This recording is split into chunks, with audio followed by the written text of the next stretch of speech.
Turma do Propósito, e aí, meu amado irmão, tudo bem com você? Evangelho do Senhor Jesus, segundo escreveu o evangelista Lucas, capítulo de número 9. Meu irmão, daqui a pouquinho, 21 horas, nós temos a nossa super live com o sorteio dessa Bíblia aqui, Bíblia de Estudo King James, olha o tamanho, com livros coloridos, comentários. Você não pode perder, meu irmão, 21 horas, a nossa live, mais ou menos 20 horas e 50 minutos, eu coloco o nosso link aqui, live de encerramento do Evangelho de Marcos. Vamos lá, capítulo 9, é um capítulo que mostra o encerramento do ministério de Jesus na Galileia e a sua caminhada rumo a Jerusalém. Meus irmãos, os vídeos têm ficado extensos porque o Evangelho de Lucas ele tem uma particularidade. Os capítulos são enormes, tem capítulo com mais de 60 versículos e fala sobre muitos temas e eu estou tentando aqui abordar todo o capítulo. Eu não falo apenas sobre um assunto, mas eu falo sobre todo o capítulo. Então tenho feito um esforço aqui para ser o mais didático possível. Peço que os irmãos tenham uma paciência comigo aí, por favor. Então vamos lá. No capítulo 9, Jesus dá autoridade aos discípulos e os manda de 2 em 2, como nós sabemos por outro evangelho, com poder para expulsar demônios, curar enfermos. E Jesus dá uma ordem simples, diz assim, ó, vocês não vão levar nada, a não ser a roupa do corpo, a sandália dos pés, a casa que vocês chegarem, não fiquem com frescura, não fiquem mudando, ali é melhor, vamos mudar para aquela casa, não. Aqui hospedar vocês, fiquem até o final, aceitem a hospitalidade, se não receberem vocês, sai daquela cidade, sacuda o pó dos vossos pés em testemunho contra eles, mostrando que vocês estiveram ali, mas eles não ouviram. E eles percorreram toda a circunvizinhança, pregando o evangelho, efetuando curas por toda parte. E isso, irmãos, presta atenção. 6 duplas dos 12 fizeram uma revolução juntamente com Jesus, é lógico. A fama correu ao ponto de incomodar Herodes. E alguns diziam que era João Batista ressuscitado, algum dos profetas, Elias. E Herodes procurava ver Jesus porque aquilo o incomodou. Meu irmão, nós gostaríamos de incomodar dessa forma os governantes na nossa cidade, no nosso estado, no país. Sabe por que nós não conseguimos? Porque nós estamos usando os meios errados. Nós vamos para a internet, desabafamos. Eu não estou dizendo aqui que você não pode tecer críticas. Eu mesmo faço muitas críticas ao governo atual. Mas quero dizer para você, meu irmão, o seguinte: não é esse o meio efetivo pelo qual nós vamos mudar a nossa nação, o nosso contexto. Nós vamos mudar a partir do momento em que nós mostrarmos para o mundo o poder de Deus, a autoridade que Ele nos deu, pregando a palavra, mostrando que nós cremos, e a Bíblia diz que os sinais vão nos acompanhar. Nós precisamos ter essa fé. Quando nós tivermos, irmãos, cada cristão for aquilo que foi chamado para ser, pode ter certeza que vai acontecer transformações. Os governantes, os poderosos, os que estão brigando lá por coisas, por cargos, eles verão que tem um povo zeloso e de boas obras, que estão causando uma revolução, assim como incomodou Herodes. E é interessante que Jesus diz para os discípulos não levarem nada, e quando eles regressam, Jesus vai com eles para uma região retirada de Betsaida, mas as multidões vão atrás, e eles não deixam de acolher as multidões, porque elas estão famintas da verdade, elas estão sedentas ali do poder de Deus, e o poder de Deus se manifesta, são curados, as demandas são atendidas, e o tempo passa, e a fome daquela multidão é tão grande pela vontade de Deus, que os discípulos começam a se preocupar com a fome física. E dizem para Jesus, Jesus despede essas multidões, porque não tem como alimentá-las, para elas poderem comprar alguma coisa. E Jesus diz para eles, dai vocês mesmos de comer. Interessante, Jesus pede os discípulos para renunciarem a tudo, eles vão sem nada, voltam também sem nada, e agora Jesus diz, dai vocês mesmos de comer. E é assim, meu irmão, que o Senhor Jesus nos chama. Quando Ele nos envia, pode ter certeza que Deus proverá todas as coisas. E não só para nós, aquele que provê para nós, Ele também nos dá o necessário para a gente poder compartilhar com as pessoas. E aqui Jesus pega o que havia, 5 pães e 2 peixes, dá graça, divide ali, aqueles homens em grupo de 50, divide os pães e os peixes, todos comem, até fartarem, sobra 12 cestos cheios. Essa multiplicação de pães, meu irmão, representa o alimento que a igreja tem para dar ao mundo. Nós, como igreja, alimentamos muitas vezes materialmente as pessoas, ajudamos a sustentar, fazemos o que é possível, porque fomos chamados por Deus para realizarmos as boas obras. Mas o melhor pão que nós temos para oferecer é aquele que não se esgota. É o pão que não morfa, é o pão que não estraga, é o pão vivo que desceu do céu e quem dele come nunca terá fome. E quanto mais a igreja divide, mais ela percebe que esse pão não termina. Os 12 cestos estão sempre cheios. 12 era o número que representava a igreja, sempre representou a igreja. Então o pão que a igreja tem para compartilhar, irmãos, é um pão que nunca vai faltar. Os cestos vão estar sempre cheios. E o texto diz que o Senhor Jesus se retira para orar. Nós sabemos por outros evangelhos, informação de outros evangelhos, principalmente o evangelho de João, que a multidão queria fazer Jesus rei, porque viu que ele sabia fazer pão, multiplicar pão, peixe, e queriam fazê-lo rei, e ele retira-se para orar. E naquele contexto ali, ele pergunta para os discípulos: quem dizem os homens que eu sou? E responderam eles: estão dizendo que sou João, que é Elias, que é um dos profetas que ressuscitou. Aí Jesus pergunta para eles: mas e vocês? Quem dizem que eu sou? E Pedro dá aquela resposta: tu és o Cristo, o Filho do Deus vivo. Quando Pedro diz isso, que ele é o Cristo, o Filho de Deus, é o Cristo de Deus, nós sabemos também por outro evangelho que o Senhor Jesus diz para Pedro: não foi carne ou sangue que te revelou, mas foi o Espírito de Deus. Somente, irmãos, pelo Espírito do Senhor nós podemos crer que Jesus é Deus. E aí, sendo ele Deus, ele diz claramente: é necessário que eu sofra e padeça muitas coisas na mão dos pecadores, que eu seja morto e ao terceiro dia ressuscite. Mas os discípulos não entendiam isso. E Jesus disse: olha, esse é o caminho. Eu estou abrindo mão da minha vida para glorificar o nome do Pai, como Jesus vai dizer lá na frente, que o nome dele seria glorificado na sua crucificação. E ele diz para os discípulos: se vocês querem ser meus discípulos, vocês precisam negar a si mesmo, tomar a sua cruz e seguir-me. Quem quer ganhar a sua vida precisa renunciar, precisa perder a sua vida. Mas aquele que quiser perder a sua vida, tente salvá-la. Que aproveita o homem ganhar o mundo inteiro, se vier a perder-se ou causar dano a si mesmo. Jesus está dizendo: não adianta o homem ganhar o mundo inteiro e perder a identidade, perder a essência, perder o propósito. E Jesus diz: não se envergonhe do que eu estou dizendo, porque era uma vergonha para alguém morrer crucificado. Mas Jesus está dizendo: qualquer que de mim, das minhas palavras, se envergonhar, dele se envergonhará o Filho do Homem quando vier na sua glória, e na do Pai e dos santos anjos. Verdadeiramente vos digo que há os que aqui estão, que de maneira nenhuma passarão pela morte até que vejam o reino de Deus. E foi o que aconteceu. Alguns dias depois, cerca de 8 dias depois, Pedro, Tiago e João são chamados para orar, e orando eles têm uma experiência sobrenatural. Jesus é transfigurado na presença deles, aparece Moisés e Elias e falam para Jesus acerca da sua partida, que ele estava para cumprir em Jerusalém. Lembrando que Jesus estava encerrando seu ministério na Galileia e agora iria para Jerusalém para morrer. Pedro e seus companheiros estavam com sono, mas permaneceram acordados, e Pedro não sabia o que dizer e falou: vamos fazer 3 tendas, Senhor, uma será tua, outra de Elias, outra de Moisés. E quando ele falou isso, uma nuvem os envolveu, e a voz disse o seguinte: este é meu filho, o meu eleito, a ele ouvi. E depois daquela voz, eles olharam e viram Jesus sozinho. Sabe o que significa isso, irmãos? O que Deus estava dizendo para aqueles discípulos é que Jesus é o cumprimento da lei e dos profetas. Jesus, portanto, é superior à lei e os profetas. A lei apontava para Cristo, mas o fim da lei é Cristo. As profecias apontavam para Cristo, mas Cristo é o cumprimento das profecias. E, portanto, Deus deixa claro: esse é meu filho, meu escolhido, o Cristo, a ele ouvi. E no dia seguinte eles desceram do monte, não falaram nada, como por ordem de Jesus, nós sabemos por outro evangelho, até que ele ressuscitasse dos mortos.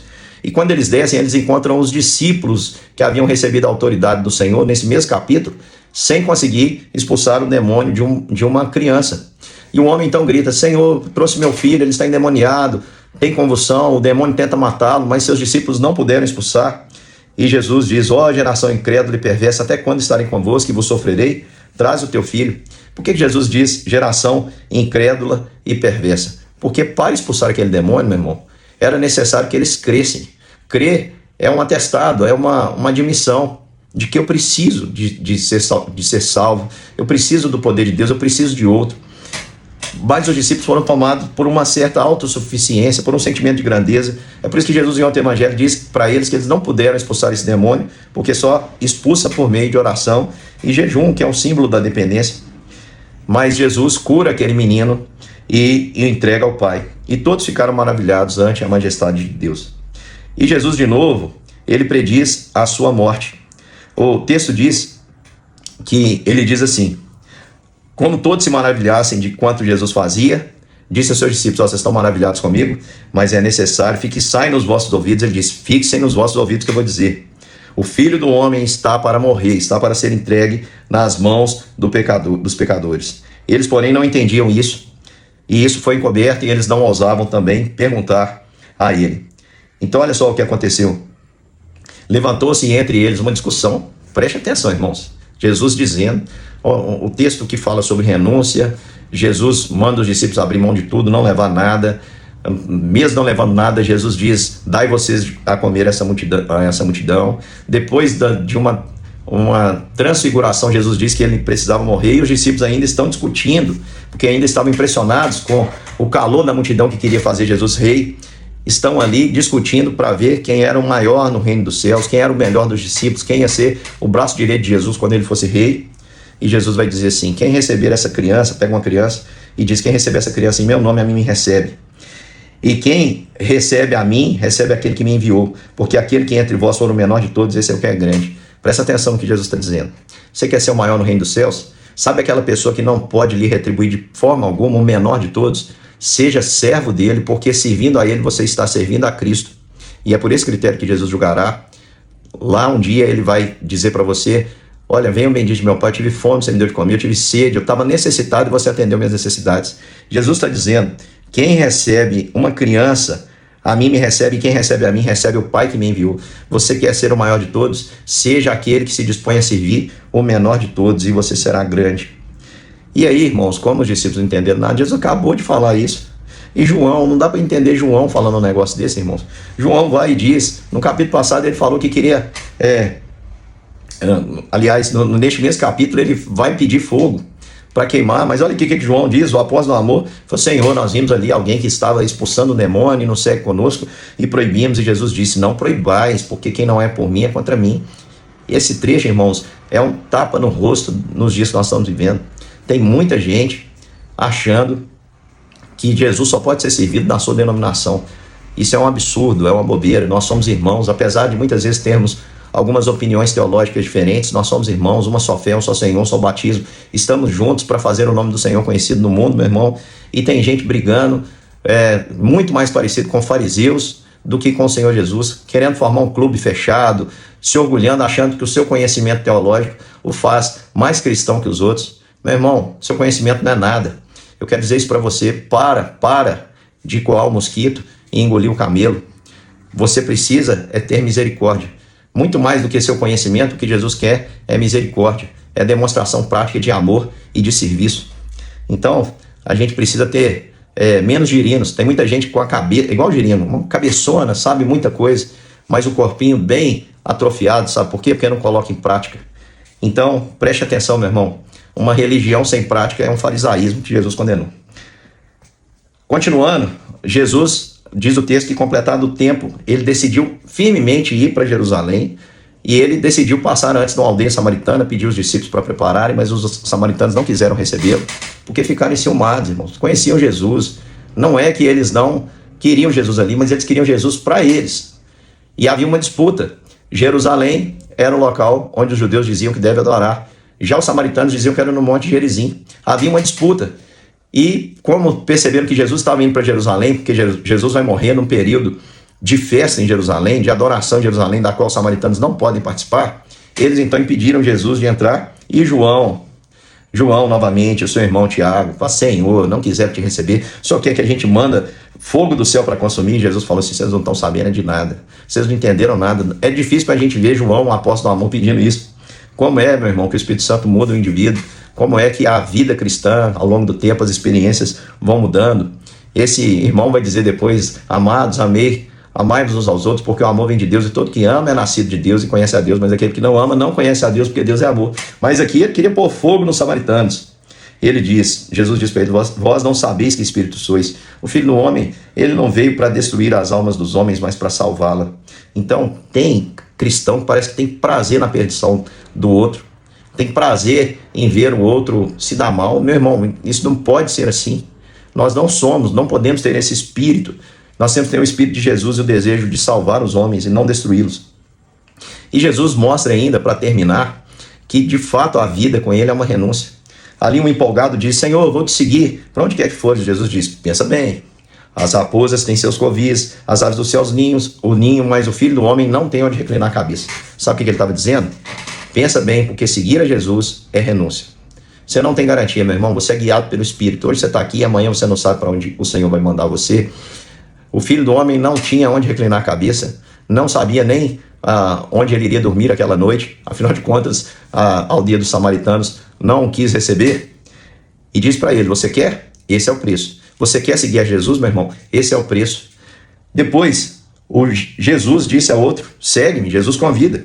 Ele, porém, respondeu: Permite-me primeiro sepultar o meu pai. E Jesus insistiu: deixa os mortos sepultar os seus próprios mortos. Tu, porém, vai e prega o reino de Deus. Sepultar os mortos, irmãos, era cumprir sepultar o pai era cumprir uma tradição. E Jesus está dizendo que o chamado dele tem que ser maior do que qualquer compromisso com a tradição. Aquelas pessoas que ficam criando condições para chegar o momento de servir o Senhor Jesus é porque não estão prontas para ser discípulo. Para ser discípulo é necessário negar a si mesmo. É necessário, irmãos, muitas vezes dizer não a uma tradição, dizer não a um vínculo, a sair mesmo da casa do pai, deixar o pai e a mãe e seguir para outro lugar. Uma renúncia da própria vida, dos próprios interesses. Esse é o preço do reino. E o outro lhe disse: seguir-te-ei, Senhor, mas deixa primeiro despedir-me dos de casa.